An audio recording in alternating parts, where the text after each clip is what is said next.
C'est seul, dans son refuge du pays de Galles, que le prince Charles fait le deuil de son père. À en croire les informations publiées par le Daily Mail le 19 avril 2021, le Britannique de 62 ans, un séjour d'autant plus solitaire que son épouse Camilla serait quant à elle restée à Londres. Retenu par plusieurs engagements, le prince Charles serait parti dès le lendemain des obsèques de son père le prince Philippe, qui se sont tenus au château de Windsor samedi après. Charles a senti qu'il voulait se retrouver seul, a rapporté une source du tabloïd. Il est parfaitement conscient que c'est un moment extrêmement important dans sa vie et il a l'impression d'avoir le poids du monde sur les épaules. Toute sa vie il a été l'héritier au trône, mais le prince Philippe était le patriarche de la famille. Cela a changé et l'a impacté aussi bien professionnellement que personnellement. Il a besoin de temps pour penser et réfléchir au futur de la famille royale après une semaine très difficile.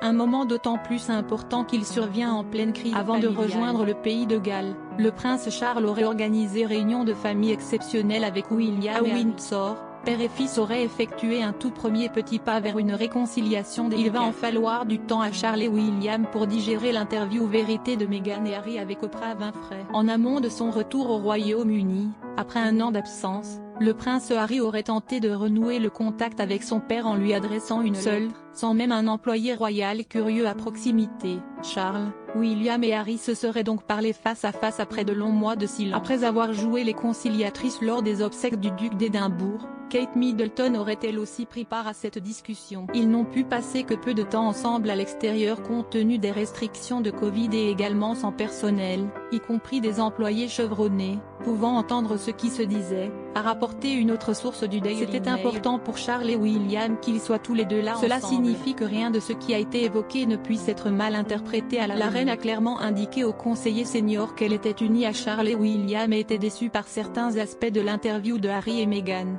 Pressé de rentrer en Californie pour rejoindre Archie, 23 mois, et Meghan Markle, actuellement enceinte, le prince Harry aurait tout de même reporté son billet retour de quelques jours pour passer du temps avec sa famille. Restera-t-il jusque mercredi pour l'anniversaire de sa grand-mère la reine?